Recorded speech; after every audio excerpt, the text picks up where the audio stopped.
அகில மீடியா நேயர்களுக்கு வணக்கம். இன்றைய ஊடகத்தின் முக்கிய செய்திகள். முதலில் தலைப்புச் செய்திகள். ரஷ்யா வீழ்த்திய ஆயிரக்கணக்கான ராணுவ வீரர்களின் உடல்கள் உக்ரைனிடம். ஈரானின் ராணுவ தலைமையகத்தில் இருந்து ஐரோப்பாவுக்கு வந்த எச்சரிக்கை. வெனிசுலாவில் தனியார் எண்ணெய் நிறுவனங்களுக்கு அனுமதி. தென் ஆப்பிரிக்காவில் லொரி பேண்ட் நேருக்கு நேர் மோதி 11 பேர் பலி. அமெரிக்காவின் ஆக்கிரமிப்புக்கு தக்க பதிலடி கொடுக்கப்படும், ஈரான் எச்சரிக்கை. பாகிஸ்தான் வங்கதேசம் இடையே நேரடி விமான சேவை 14 ஆண்டுகளுக்கு பிறகு மீண்டும் தொடக்கம். மோதலுக்கு அமெரிக்கா ஈரான் தயார், மத்திய கிழக்கில் பதற்றம் நீடிப்பு. இங்கிலாந்தின் பல பகுதிகளில் வெள்ளப்பெருக்கு அபாயம், விடுக்கப்பட்ட எச்சரிக்கை. அமைதி பேச்சுவார்த்தைக்கிடையே உக்ரைன் மீது ரஷ்யா சரமாரி தாக்குதல், 3 பேர் பலி. ஈரானுக்கு ஆதரவாக துருக்கி பேச்சுவார்த்தைக்கு தயார். தொடர்பட விரிவான செய்திகள். ரஷ்யா 1000 உக்ரைன் வீரர்களின் உடல்களை உக்ரைனிடம் ஒப்படைத்துள்ளதாக கீவ் தெரிவித்துள்ளது. இதற்கு பதிலாக உக்ரைன் 38 ரஷ்ய வீரர்களின் உடல்களை திருப்பி வழங்கியதாக மாஸ்கோ உறுதிப்படுத்தியுள்ளது. இந்த பரிமாற்றத்தை ரஷ்யாவின் முதன்மை பேச்சுவார்த்தையாளர் விளாடிமிர் மெதின்ஸ்கி டெலிகிராமில் பதிவிட்டுள்ளார். கிட்டத்தட்ட 4 ஆண்டுகளுக்கு நீடிக்கும் போரில் இரு நாடுகளும் ஆயிரக்கணக்கான வீரர்களின் உடல்களை பரிமாறிக்கொண்டுள்ளன.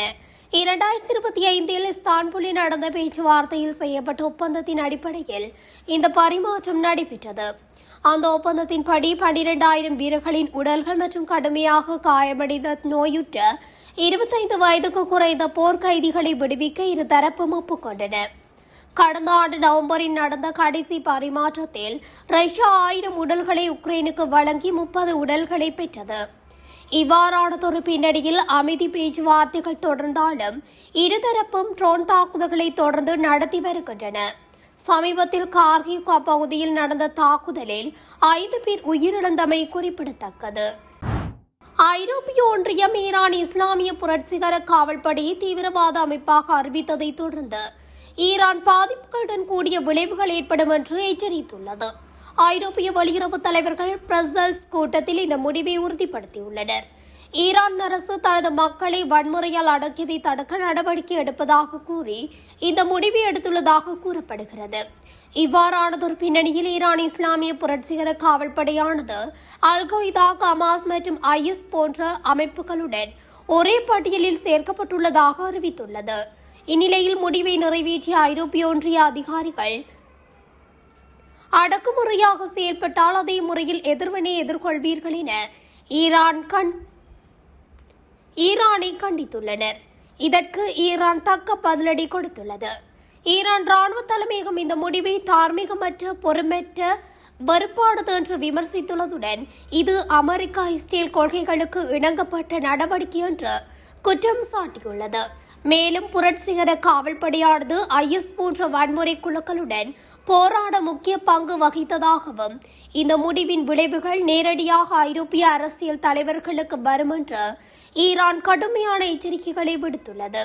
இந்த முடிவிற்கு பல இஸ்லாமிய நாடுகளும் கண்டனம் தெரிவித்து வருகின்றமை குறிப்பிடத்தக்கது. வெனிசுலா ஜனாதிபதி நிக்கோலஸ் மதுரோ கைது செய்யப்பட்ட பின்னர் அந்நாட்டின் தற்காலிக ஜனாதிபதியாக டெல்சி எலோயினா ரோட்ரிக்ஸ் முறைப்படி பதவியேற்றுக் கொண்டார். இந்த நிலையில் வெனிசுலாவில் தனியார் எண்ணெய் நிறுவனங்களுக்கு அனுமதி அளிக்கும் வகையில் அந்நாட்டின் ஹைட்ரோகார்பன் சட்டத்தில் சீர்திருத்தம் செய்ய வெனிசுலா அரசின் மந்திரி சபை ஒப்புதல் அளித்துள்ளது.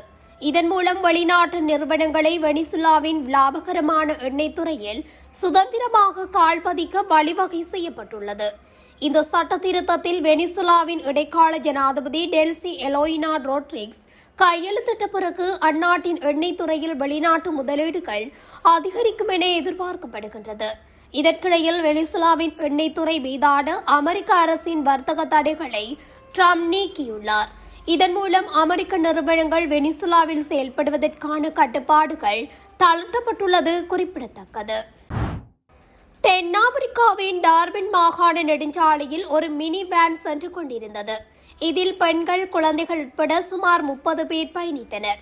குவாஷுலு நடால் என்ற இடத்துக்கு அருகே கட்டுப்பாட்டு இழந்த மினி வேன் முன்னால் சென்ற காரில் உரசியது.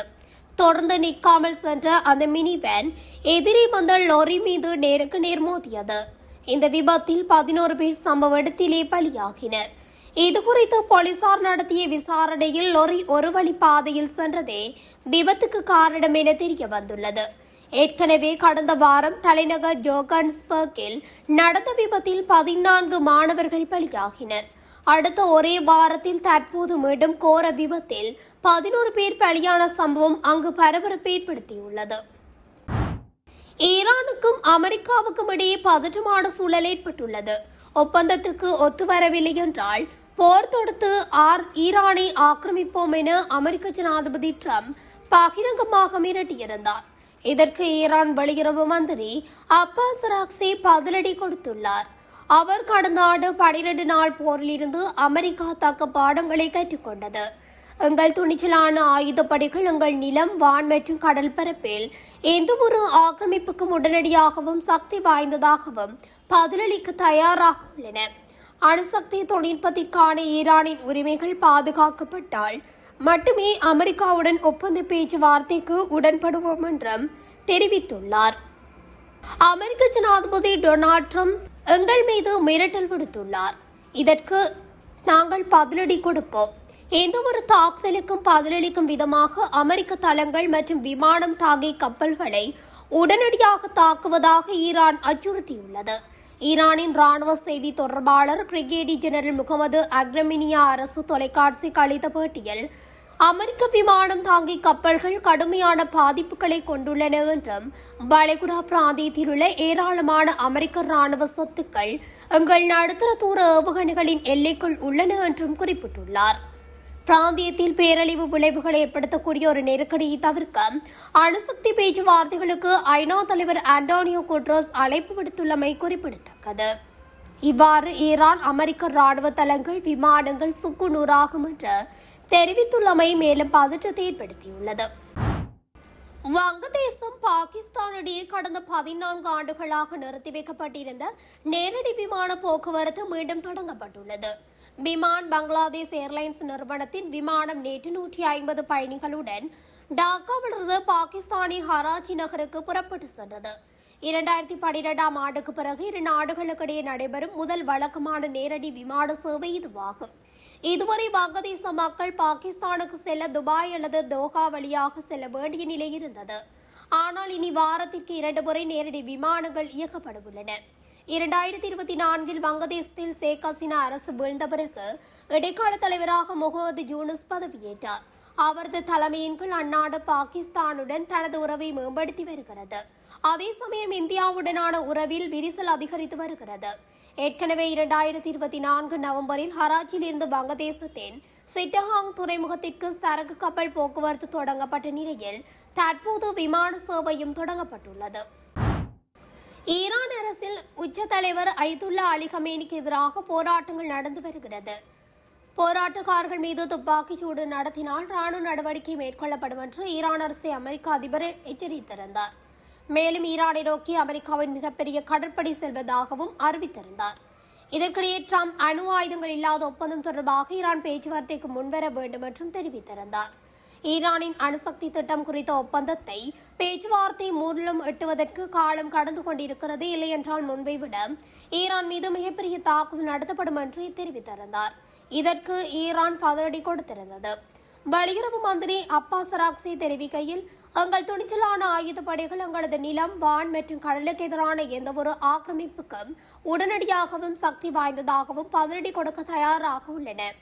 ஈரானின் அணுசக்தி திட்டம் மற்றும் பாலிஸ்டிக் ஏவுகணை உற்பத்தியை கட்டுப்படுத்துவது தொடர்பாக அமெரிக்காவுக்கும் ஈரானுக்கும் இடையே நடந்த ஆரம்பகட்ட பேச்சுவார்த்தைகளில் எந்த முன்னேற்றமும் ஏற்படவில்லை. இதனால் ஈரான் மீது ஒரு பெரிய புதிய தாக்குதலை நடத்த ட்ரம்ப் பரிசீலித்து வருவதாகவும் தகவல் வெளியாகி இருக்கிறது. இதற்கு ஈரானின் பாதுகாப்பு அதிகாரிகளை இலக்காக கொண்ட அமெரிக்க ராணுவ வான்வெளி தாக்குதல்கள், ஈரான் அணுசக்தி தளங்கள், அரசாங்க நிறுவனங்கள் மீது தாக்குதல் நடத்த அமெரிக்கா திட்டமிட்டிருப்பதாகவும் கூறப்படுகிறது. இதற்கிடையே ஈரான் பாராளுமன்ற சபாநாயகர் தெரிவிக்கையில் அணு ஆயுதங்கள் குறித்த ஒப்பந்தத்தில் எட்டுவதில் பேச்சுவார்த்தைகள் உண்மையானவையாக இருந்தால் மட்டுமே அமெரிக்காவுடன் பேச்சுவார்த்தை நடத்த ஈரான் தயாராக உள்ளது. அதே நேரத்தில் ஈரான் மீது தாக்குதல் நடத்தினால் அமெரிக்க வீரர்களுக்கு தீங்கு விளைவிக்கப்படும் என்றார். அமெரிக்கா ஈரான் இடையான எந்த நேரத்திலும் மோதல் ஏற்படும் சூழல் நிலவி வருகிறது. இதனால் மத்திய கிழக்கில் பதற்றம் மேலும் நீடித்து வருகிறது. இங்கிலாந்தின் பல பகுதிகளில் வெள்ளப்பெருக்கு ஏற்படும் அபாயம் உள்ளதாக தேசிய வானிலை ஆய்வு நிலையம் எச்சரிக்கை விடுத்துள்ளது. சாண்ட்ரா புயலானது இங்கிலாந்தின் பெரும்பகுதியை பலத்த காற்று, கனமழை மற்றும் பனிப்பொழிவுடன் தாக்கியுள்ளது. இந்நிலையில் தேசிய வானிலை ஆய்வு நிலையம் சனிக்கிழமை வரை நாட்டின் பல பகுதிகளுக்கு வெள்ளம் மற்றும் அதனால் உண்டாகும் அழுத்தம் தொடர்பான மஞ்சள் நிற எச்சரிக்கைகளை விடுத்துள்ளது. உக்ரைன் ரஷ்யா இடையிலான போர் கடந்த 2022ஆம் ஆண்டு தொடங்கியது. 4 ஆண்டுகளை நெருங்கியும் இந்த போர் தொடர்ந்து நடைபெற்று வருகிறது. எனவே போர் நிறுத்தம் தொடர்பாக இரு நாடுகளின் தலைவர்களிடமும் அமெரிக்கா பேச்சுவார்த்தை நடத்தி வருகிறது.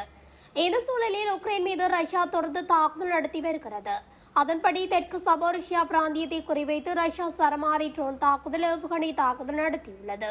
இந்த தாக்குதலில் அங்குள்ள ஒரு அடுக்குமாடி குடியிருப்பு தீப்பிடித்து எரிந்துள்ளது. அங்கு விரைந்த தீயணைப்பு வீரர்கள் தண்ணீரை பீச்சி அடித்தனர். பல மணி நேர போராட்டத்துக்கு பிறகு தீ கட்டுப்பாட்டுக்குள் கொண்டுவரப்பட்டது. எனினும் இந்த தாக்குதலில் உடல் கருகி 3 பேர் பலியாகினர்.